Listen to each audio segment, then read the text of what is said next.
Par exemple, un truc qui me choque, un truc que moi je ne tolère pas, c'est quand je vais dans un restaurant cher, un restaurant de luxe, et qu'il y a des serveuses tatouées. Je trouve que c'est inacceptable. Mais enfin qu'elle se couvre, que cela ne se voit pas. Et si elle s'est fait un tatouage à un endroit où ça ne peut pas se couvrir, comme par exemple sur la main, eh bien elle n'a rien à foutre dans l'hospitalité. Voilà ce que j'en pense.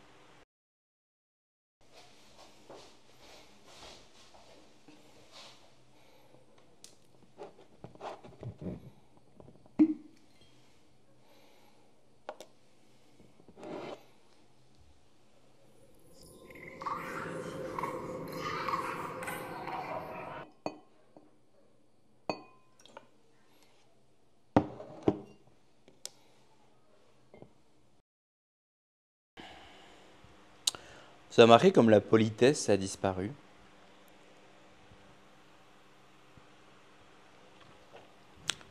Vous allez chez le boulanger, vous allez chez le boucher. Je parle même pas des grandes surfaces parce qu'on va me dire non mais c'est normal, ils sont exploités, tout ça.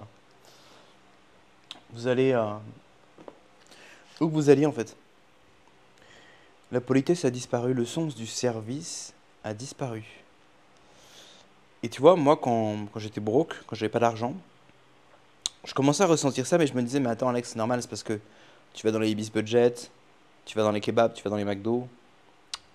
C'est normal que voilà, tu sois un peu traité comme de la merde puisque ben fondamentalement tu en es.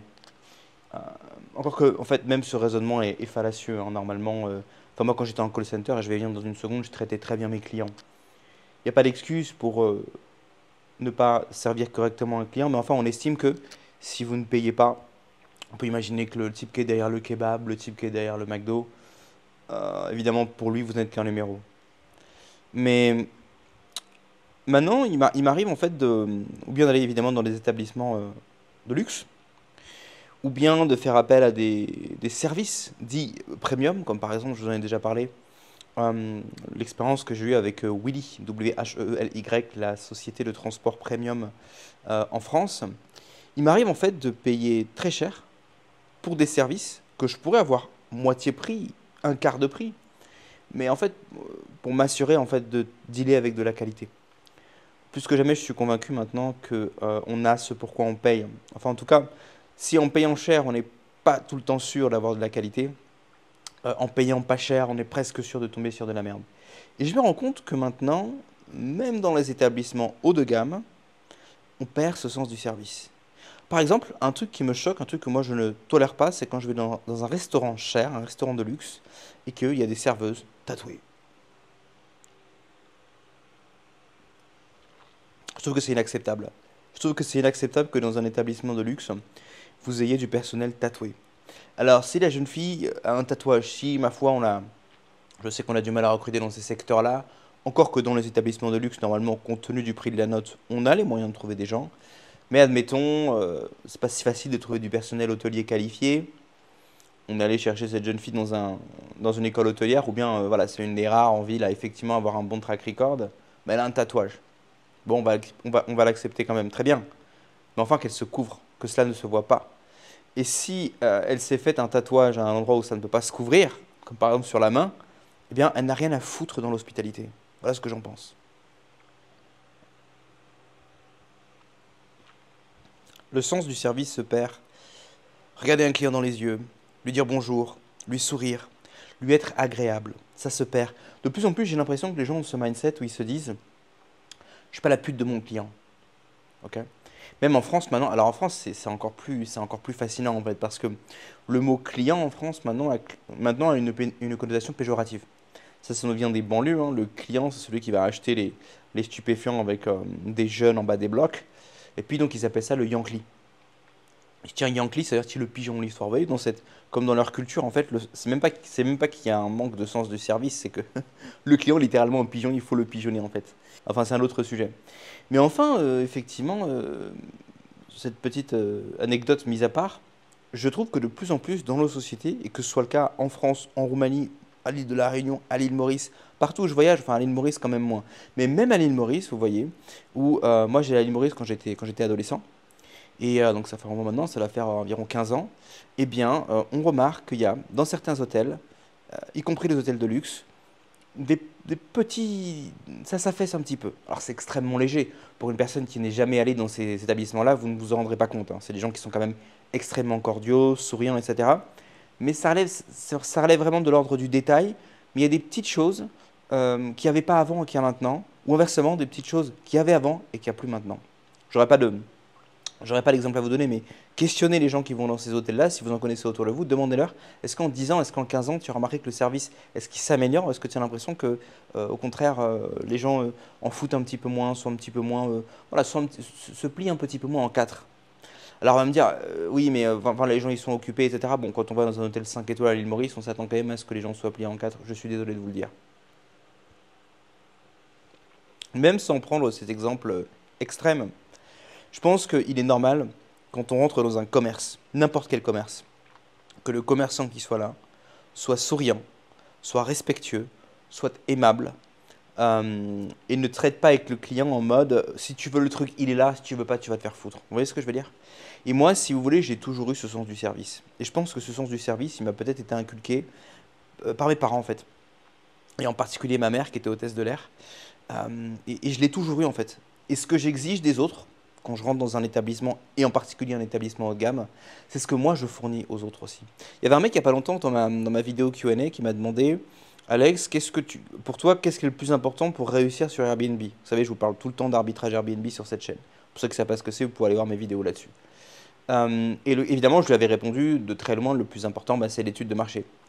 Mais il y a aussi autre chose que je trouve qui est très important, c'est sans doute moins important que l'étude de marché, mais c'est est-ce que vous vous foutez à la place de vos clients des fois quand même?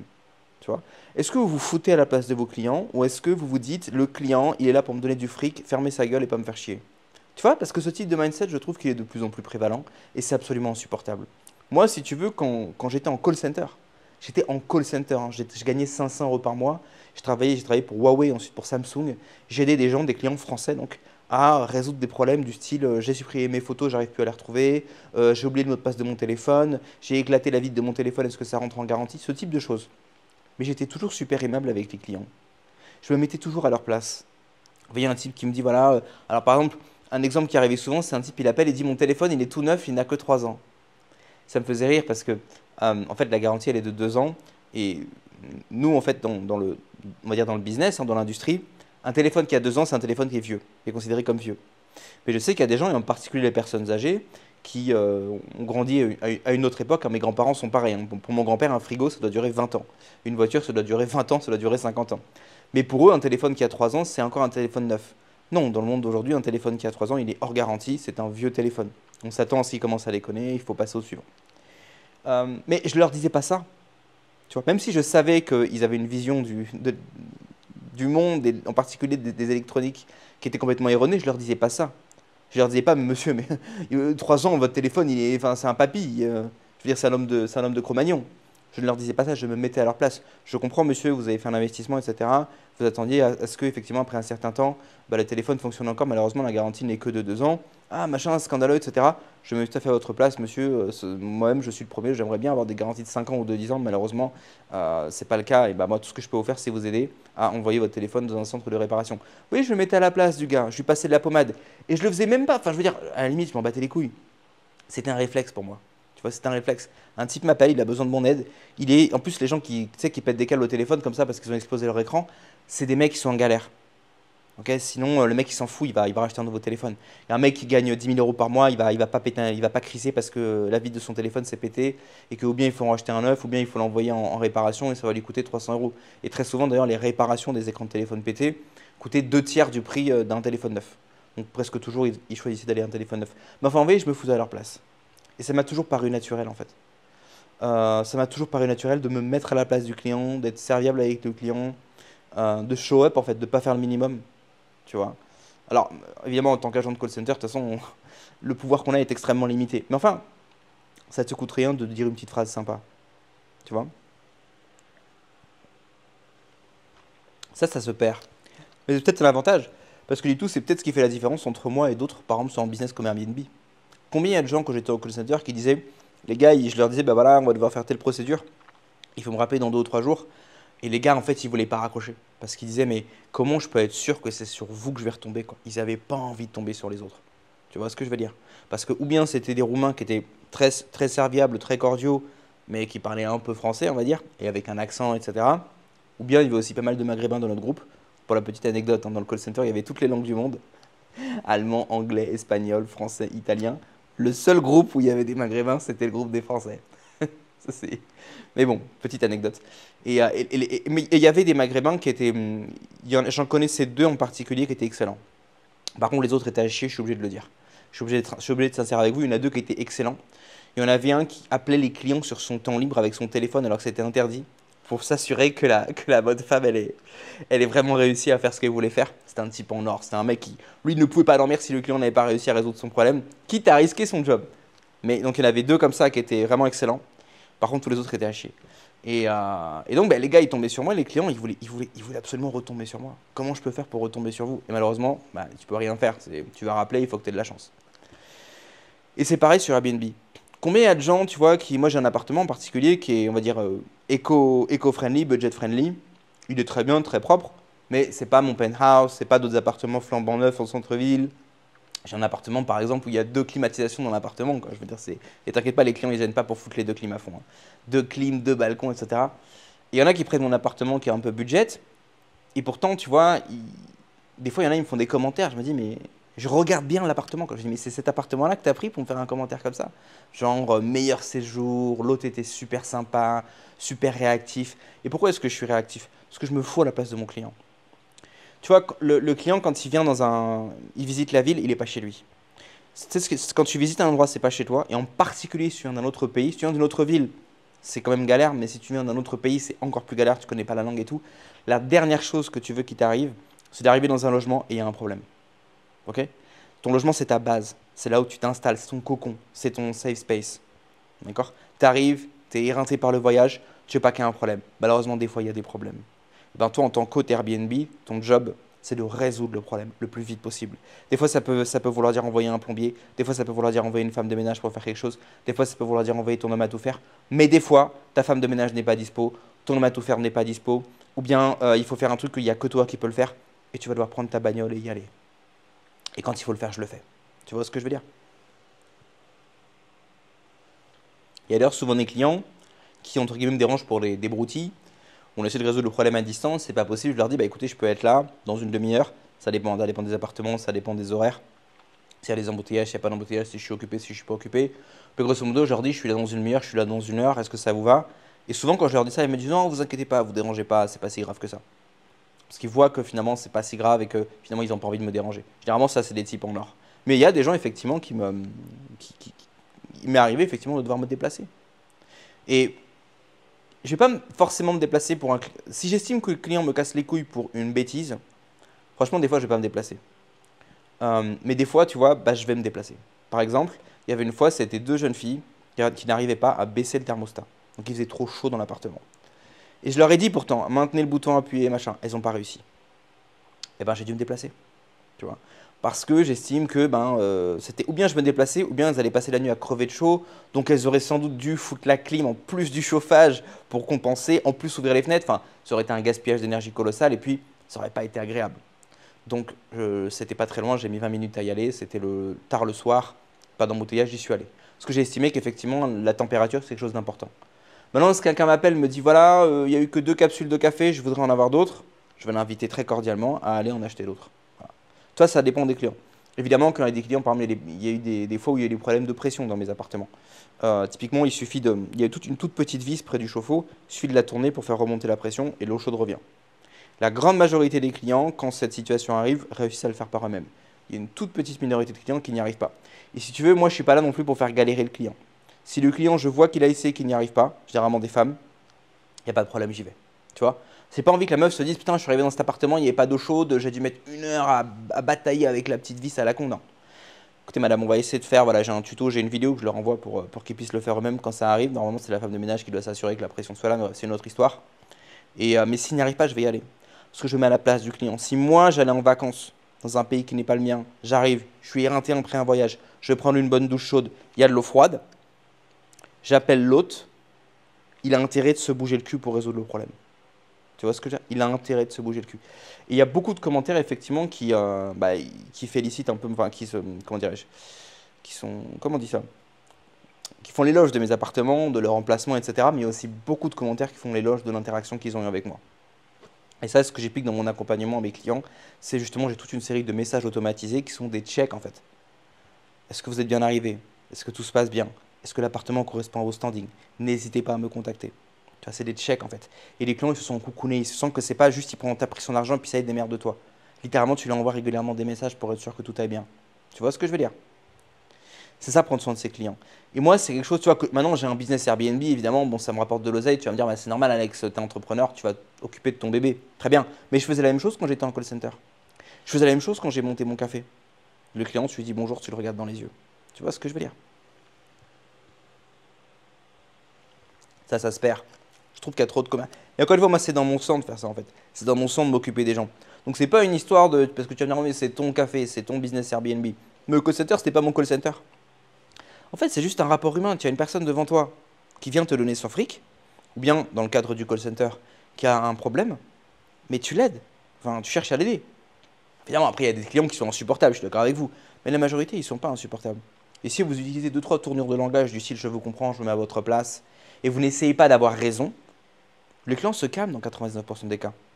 En fait, il y a trop de. Moi, il y a des fois, tu vois, il y a des clients sur Airbnb, il y en avait un encore une fois. Il y en a un, en fait, il a booké, et il a booké un appartement où, en gros, c'est pour deux personnes. Si tu veux plus de deux personnes pour utiliser le deuxième lit, enfin, en fait, c'est un canapé lit, bah, on va devoir t'apporter des draps supplémentaires, il y a des frais supplémentaires. Le gars, il vient, il me dit, j'ai pas les draps pour le gars qui va dormir dans le canapé lit. Je dis, monsieur, effectivement, comme vous pouvez voir dans l'annonce, les draps ne sont fournis gratuitement que si vous bookez pour 3 ou 4 personnes, en fait, le prix va s'ajuster automatiquement sur la plateforme et donc vous aurez les draps gratuitement. C'est compris dans le prix. Mais si vous ne venez qu'à 2 personnes et que vous décidez, parce que peut-être vous venez avec votre collègue ou avec quelqu'un, vous n'allez pas dormir à 2 dans le lit, vous allez dormir à un dans le grand lit. Un grand lit, hein, c'est un queen size que j'ai dans cet appartement. Et un autre mec qui va dormir dans le canapé, très bien. Mais vous n'avez booké que pour 2 personnes. Et 2 personnes, dans mes appartements, c'est un set de draps que pour un seul lit. Si vous voulez qu'on vous rapporte un set de draps supplémentaire pour une réservation de 2 personnes, il faut payer un supplément. Le gars commence à s'énerver, etc. Et comme il voit en fait que c'est lui qui est en tort, parce que je lui montre dans l'annonce, c'est écrit. Qu'est-ce qu'il commence à faire? Il commence à trouver des excuses. Ah oui, mais en fait, l'appartement, il est sale, machin, tout ça. Petit à petit, si tu veux, je l'ai travaillé, j'ai des techniques pour ça. Par l'une des techniques que j'utilise, je vous donne gratuitement. Normalement, ça, c'est dans mon accompagnement. Mais l'une des techniques, c'est de lui dire, écoutez, moi, je ne suis que le manager de cet appartement, mais si vous voulez, je vais m'entretenir avec le propriétaire pour voir si on peut faire une exception pour vous. Et je fais semblant, en fait, tu vois, d'être en interaction avec une tierce partie pour que le gars ait l'impression que je suis dans son équipe. Ça, si tu veux faire du Airbnb, note-le, c'est un type sans or.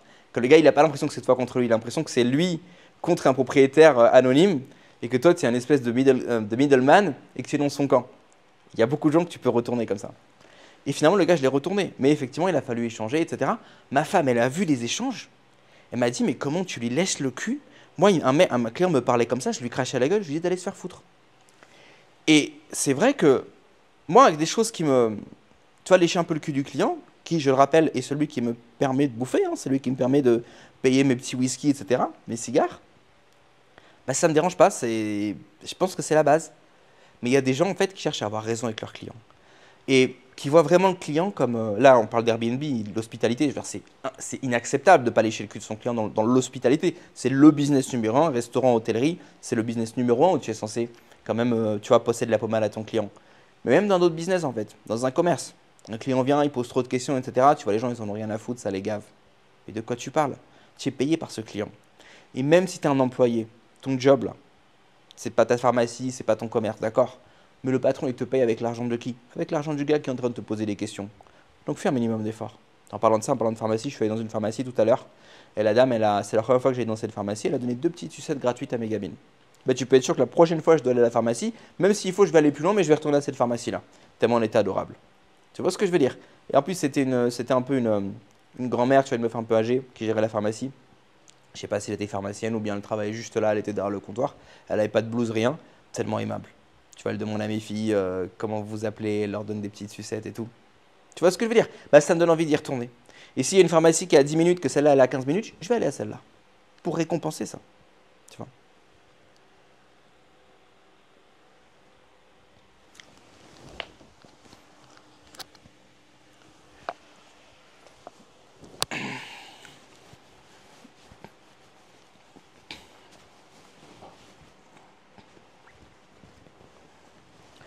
Toi, je trouve que voilà, il y a trop de gens maintenant qui considèrent que le fait de traiter avec des clients, ben, client forcément il vient, il va payer. Donc qu'est-ce qu'il va faire? Il va poser des questions. Il va poser des questions, il va peut-être être un peu, il va te solliciter puisqu'il te paye. C'est normal, il va te solliciter avant de te donner de l'oseille quand même. Et il y a des gens qui considèrent que ben non, eux ils sont derrière leur comptoir, quelle que soit l'activité qu'ils font. Et le client il vient, il paye, il dégage, on n'a pas envie de parler au client. Maintenant, tu sais, alors ça c'est encore autre chose que je ne supporte pas. Tu vas voir, je t'ai parlé des tatouages tout à l'heure. Il y a un autre truc que je ne supporte pas, c'est quand des employés sont sur leur téléphone. Alors ça, si tu veux, tu peux être sur ton téléphone quand le client ne te voit pas. Mettons tu es dans un restaurant, tu es serveur. Euh, Évidemment pas un restaurant haut de gamme, parce que là, effectivement, j'avoue, je suis encore jamais allé dans des restaurants haut de gamme où les serveurs sont sur leur téléphone. Mais même un restaurant normal, une pizzeria, je suis allé il y a pas longtemps. Et tu vois les serveurs, ils sont sur leur téléphone. Ok, c'est une pizzeria normale, tu n'es pas ultra bien payé. Le mec est peut-être étudiant, il est là, il n'y a rien à faire, il reste debout.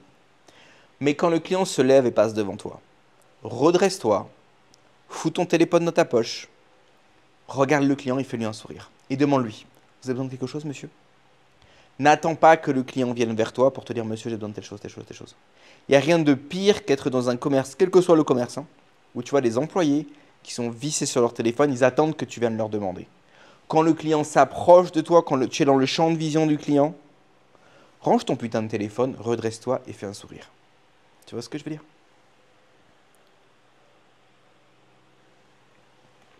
Mais ça, en fait, c'est... Maintenant que j'en parle, je me rends compte, c'est même pas que dans le business. Maintenant, il y a des gens, des amis, tu vois, des amis à la terrasse d'un café, qui échangent comme ça. Chacun est sur son téléphone. Le mec, ah ouais, machin. L'autre, ah, tu connais l'autre, hein, t'as dit quoi? Ils sont sur leur téléphone. En fait, ils sont tellement vissés au téléphone parce qu'il y a une. Le téléphone, c'est quelque chose d'addictif. Hein. Il y a le système de la dopamine qui est activé. Quand l'addiction est là, c'est très difficile de s'en débarrasser. Et les gars, en fait, ils échangent entre eux, même entre amis, ils sont sur une terrasse, ils ne se regardent plus. Ils ne se regardent plus. Ça, c'est catastrophique, quoi. Mais enfin, voilà. Hum, Ça peut être une opportunité. Le fait que voilà, il y a de moins en moins de civilité. C'est pareil, hein, je parle du service dans le cadre du commerce, mais on peut parler de la question de la civilité. Toi, moi, quand j'étais gamin, mes parents me disaient quand tu rentres dans un commerce, tu dois dire bonjour monsieur ou bonjour madame. Si tu dis juste bonjour, ça suffit pas. Mais en 2025, tu dis bonjour, tu es déjà le mec le plus poli de la ville, quoi. Les gens disent même plus bonjour. Ou alors ils disent bonjour, mais tu sais, c'est marmonné, ils te regardent pas. Alors moi, je connaissais un mec, c'était à l'île de la Réunion. C'est quand je faisais du modélisme. Je fais du modélisme à un moment donné. Et il avait un petit commerce dans le modélisme. Et c'est un mec, en fait, il avait toujours le regard fuyant. Les amis, si vous voulez réussir, que ce soit dans un entretien d'embauche, que ce soit dans un rendez-vous galant, que ce soit en drague de rue, que ce soit dans les affaires, n'ayez jamais le regard fuyant. D'accord? Le regard fuyant, le regard du lâche, là, le regard du mec qui n'ose pas te regarder, il n'y a rien de pire. Pour le coup, il n'y a rien de mieux pour envoyer comme message à ton interlocuteur que tu n'es pas quelqu'un de confiance. Et le gars en question, il était derrière son comptoir, dans cette boutique de modélisme. Quand je lui parlais, il était toujours en train de faire un truc avec ses mains, et il ne me regardait pas. Il regardait ses mains comme ça. Et en plus, il avait la bouche en cul de poule, je te jure, c'était un cas d'école. Il avait la bouche en cul de poule, il te regardait jamais, et il te répondait comme ça. Oui, oui, non. Pour ça, il faut prendre telle chose. Tu vois? Et genre, jusqu'à aujourd'hui, je me rappelle de son énergie en fait de fouine. Bouche en cul de poule, regard baissé. Il m'a pas mis en confiance ce mec-là.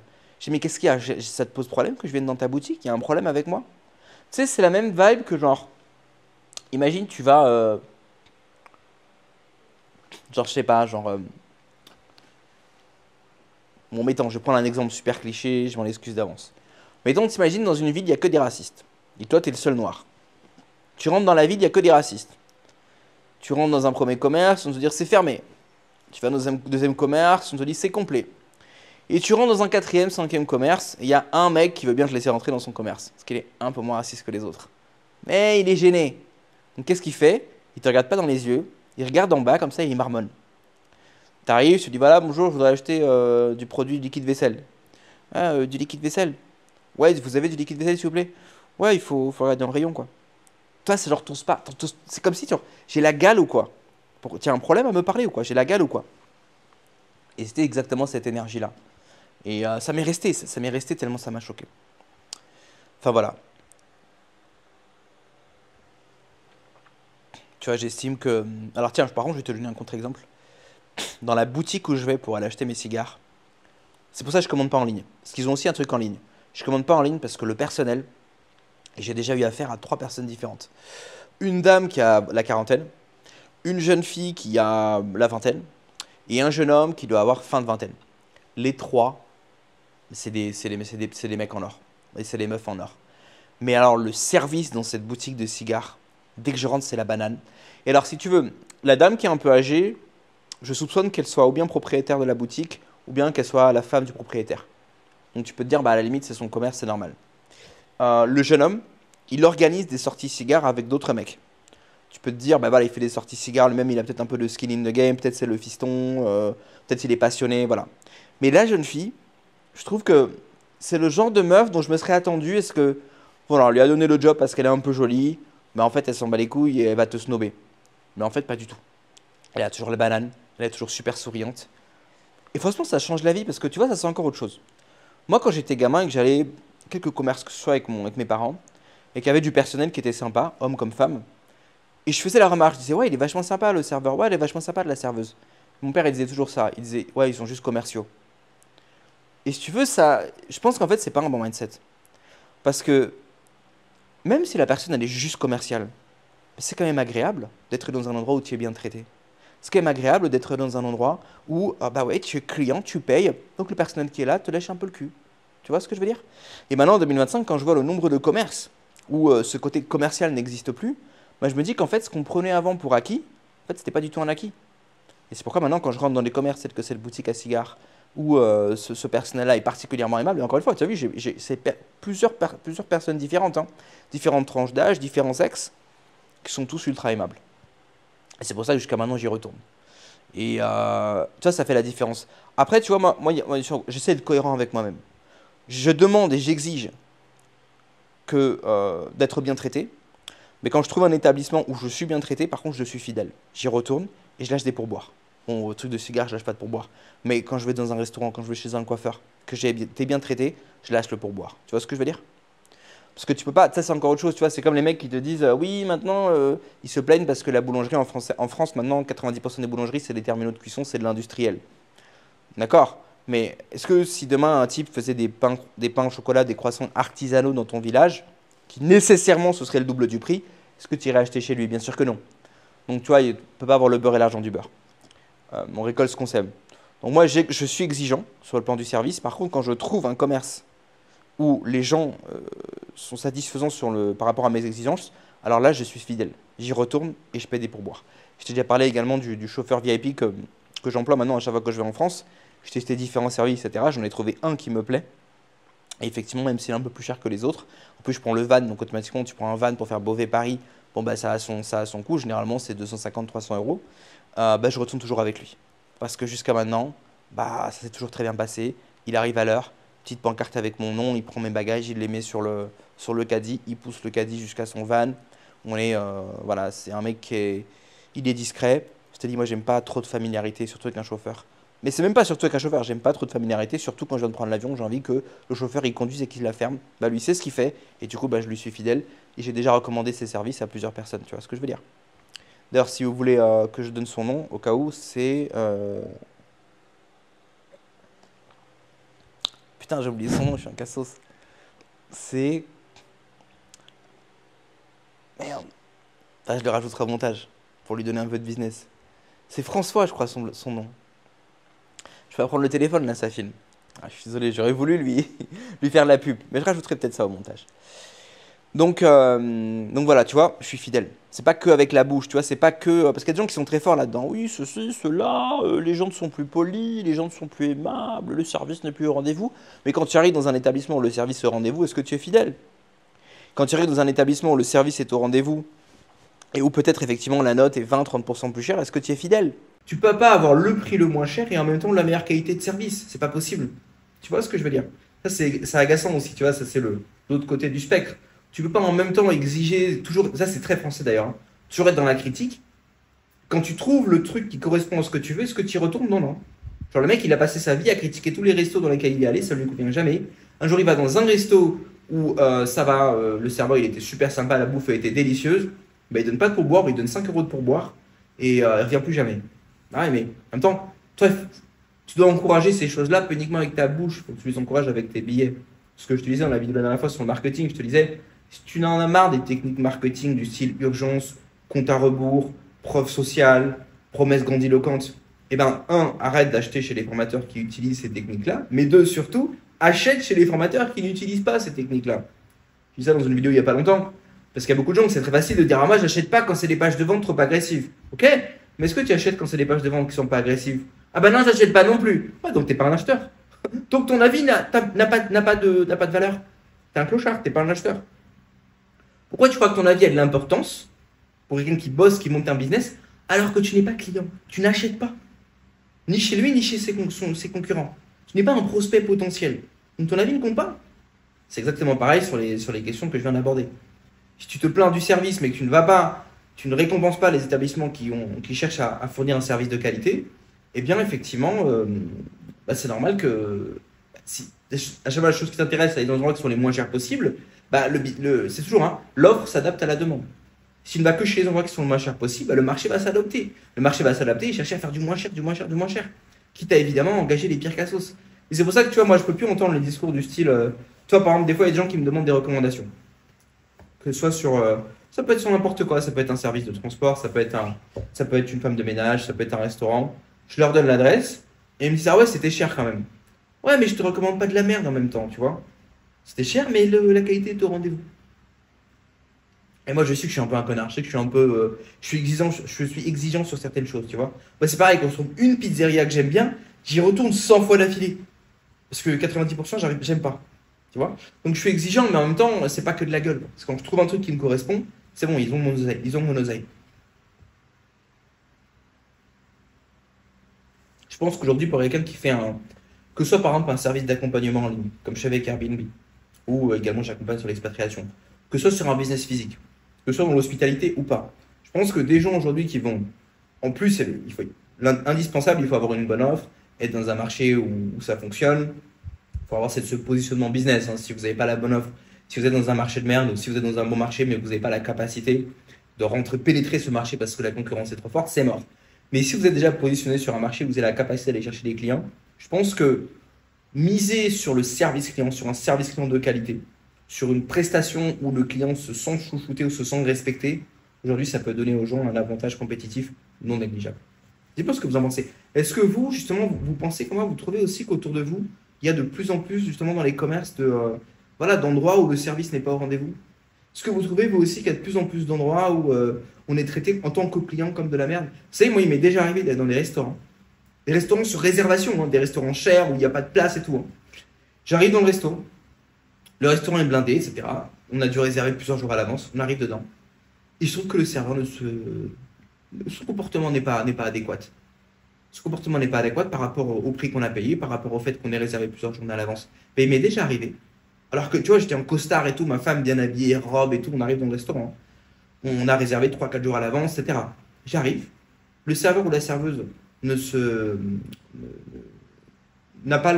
pour moi, n'a pas la bonne énergie, n'a pas la bonne vibe, ne se comporte pas correctement, trop rapide, ne dit pas bonjour, etc. Et bien on s'est levé, on s'est barré. Comme forcément c'était par exemple un samedi soir où tout était blindé, on se lève, on se barre, on va prendre un McDo, on se gare sur une colline avec vue sur la ville et on bouffe le McDo dans la voiture. C'est pas arrivé de faire ça. Parce que je préfère bouffer un McDo dans la bagnole sur une colline avec une belle vue sur la ville tranquille que passer une soirée dans un resto où en fait je vais m'en vouloir. Je vais me dire, mais pourquoi je donne mon argent à ces connards? Le type ne me respecte pas. Tu vois ce que je veux dire? C'est pareil, hein, si c'est un resto dans lequel je suis déjà allé 2, 3, 4, 5 fois, les gens me connaissent. J'arrive, j'ai une table à chier, ça va passer une fois. Tu me fais le coup 2 fois, tu ne me verras plus. Tu vois? Par contre, tu es dans un restaurant où je suis bien traité, où je suis respecté, où ils se rappellent de moi et me mettent à la bonne table, tu vas avoir le gros pourboire. Tu vois? C'est pas que de la gueule non plus. Vous pouvez tirer avantage de ça. Mais je pense qu'il y a vraiment un boulevard en misant justement sur quelque chose qui à l'époque était un acquis. Mais aujourd'hui, vous avez une clientèle d'élite qui est prête à payer plus cher. et je parle en connaissance de cause parce que c'est mon cas, pour traiter avec des prestataires qui sont sérieux et qui s'adressent à eux comme à des adultes et qui s'adressent à eux avec respect. Tu vois. Il y a une mode sur Internet, en particulier qui s'adresse aux jeunes, c'est de parler à ses clients comme à des mères. Tu vois, il y a des gens qui payent pour ça. Ils vont payer des formateurs pour que le formateur leur crie dessus, le formateur leur dise tu es une merde, tu es la dernière des merdes. Il y a des formateurs qui, vendaient un abonnement à un groupe payant. Dans ce groupe payant, tu avais accès à des lives. Évidemment, je n'ai pas payé, mais c'est parce que le formateur s'en vantait dans son contenu gratuit. Et il se vantait du coup que dans ses contenus payants, donc les gens qui sont là ont payé. Hein. Bah, des fois, il disait à tout le monde taisez-vous, et s'il y en a un qui parle, il est banni. Ou bien il leur dit aboyez, ils doivent tous écrire ouf dans le chat. Sinon, ils sont bannis. Et les gens payent pour ça. Donc voilà, après, s'il y a des gens qui payent, ils veulent absolument qu'on leur chie dans la bouche, bon, bah, il y a des gens qui vont être d'accord de boucher dans la bouche. Moi, ce n'est pas du tout ma vision du business. Ma vision du business, c'est des prestations de très grande qualité, à des prix qui matchent cette qualité. Mais évidemment, après, je traite avec des clients qui sont sérieux, généralement qui ont un certain âge. Et évidemment, on va respecter ce client. Tu vois ce que je veux dire? J'estime que quand on a plus de 30 ans, a fortiori plus de 40 ans, on a quand même le droit à un certain respect, surtout quand on va payer pour des prestations de qualité. C'est pour ça que moi, je travaille uniquement comme ça avec mes clients. C'est des prestations de qualité où le client se sent respecté, se sent coucouné, se sent chouchouté, parce que je trouve que c'est bien normal. Si je chouchoutais mes clients dans le call center, évidemment, mes clients YouTube, je vais les chouchouter encore davantage. Et je pense que si vous lancez un business, n'hésitez pas à insister sur ce côté-là. Ça va vous permettre de vous démarquer. Il y a des gens qui reviendront vers vous ou qui vous choisiront vous uniquement pour ça. De la même manière qu'il y a des gens qui reviennent dans mes Airbnb juste parce qu'ils ont bien aimé la communication avec moi. La communication est facile. L'hôte est à la disposition. L'hôte est sympa en fait. Alors que c'est juste moi qui écris des petites phrases. 99% du temps, les gens qui font des commentaires sur ma gentillesse, je ne me suis même pas déplacé. Hein. C'est juste j'ai mis un petit smiley, j'ai mis un petit sourire, j'ai des messages automatiques qui leur demandent si ça va et ça suffit. Oui. Donc je pense que c'est une vraie opportunité parce qu'aujourd'hui on vit dans un monde où justement de plus en plus, à part quand on va dans des établissements de grand luxe, de plus en plus le manque de service devient la norme. Le manque de respect envers le client devient la norme. Et moi je trouve que c'est inacceptable. Mes amis, j'ai presque fini mon rhum. C'est pas un whisky, c'est un rhum que je bois ce soir. Et donc on va terminer là-dessus. Pour ceux d'entre vous qui souhaitaient avoir un accompagnement, il y a des gens qui m'ont envoyé des emails pour me demander si je pouvais prendre des calls avec eux pour effectivement les aider à se lancer dans Airbnb. Là, on est encore en début juillet, on arrive déjà au 8 au moment où je fais cette vidéo. Mais de toute façon, quelle que soit la date à laquelle je posterai cette vidéo, je vous donne 2 places. Il me reste 2 places pour le mois de juillet, 2 nouveaux clients pour ceux d'entre vous qui voulaient avoir un accompagnement pour vous lancer, ou bien pour vous lancer dans Airbnb, ou bien pour entamer une démarche d'expatriation. Alors, comment ça se passe pour ceux d'entre vous qui est intéressé? C'est très simple, vous m'écrivez alex@empreneurdigital.com où là, le rhum commence à monter. Et grosso modo, un petit paragraphe suffit, mais vous me dites en gros quel est votre projet, surtout quel est votre niveau de motivation, votre niveau d'urgence. C'est le plus important parce que voilà, moi, je préfère travailler avec des gens qui sont vraiment, pour qui ces projets-là sont importants. Que ce soit des gens qui veulent se libérer du salariat grâce à Airbnb, que ce soit des gens qui veulent entamer une nouvelle vie grâce à l'expatriation. Mais les places sont limitées parce que mon temps est limité, parce que c'est un accompagnement personnalisé. Mais évidemment, je préfère avec des gens qui sont vraiment sérieux, qui vont vraiment dans l'urgence, qui ont vraiment envie de passer à l'acte, qu'avec des gens qui sont un peu des touristes. Okay, donc simplement, vous m'écrivez un petit paragraphe. Après, si vous voulez écrire un bouquin, écrivez un bouquin. Mais un petit paragraphe justement pour me dire un peu où est-ce que vous en êtes, pourquoi ça vous intéresse, pourquoi c'est important pour vous, est-ce que c'est urgent pour vous. Et si je vois que vous êtes sérieux, on prendra un petit call gratuit ensemble. C'est aussi pour ça que tu vois, je te demande de faire un peu une lettre de motivation parce que c'est des calls qui sont gratuits. Pendant le call, je te parlerai de ce que je peux faire pour t'aider. Et si ça match, si je vois que ta situation correspond à ce que je peux faire pour t'aider, et si tu désires le faire, on pourra ensuite entamer cet accompagnement. C'est pas pour tout le monde, c'est uniquement pour les gens qui sont sérieux et qui veulent vraiment passer à l'action et avoir des changements concrets dans leur vie. Donc il reste 2 places au moment où je fais cette vidéo. N'hésitez pas si ça vous intéresse. Si ça ne vous intéresse pas, vous n'êtes pas trop sérieux ou quoi, ou vous avez juste des petites questions comme ça, bah, vous les mettez en commentaire et j'y réponds gratuitement. Je vais terminer ce petit rhum tranquillement, les amis. Je ne sais pas si vous sentez dans ma voix que ça commence un petit peu à monter. Je vous remercie d'avoir écouté cette vidéo. Dites-moi ce que vous avez pensé en commentaire de ce que j'ai écrit. Est-ce que vous avez l'impression que quand vous êtes dans les commerces, le service, c'est toujours le même qu'il y a 10 ans? Ou est-ce que vous avez l'impression justement que de plus en plus, on se fout de la gueule des clients, on veut juste le fric des clients et après dégage? Et si vous avez des anecdotes intéressantes à raconter, je me ferai un plaisir de les lire et pourquoi pas de faire une vidéo pour leur répondre. Merci d'avoir écouté un PSDL, les amis. Passez une très bonne soirée.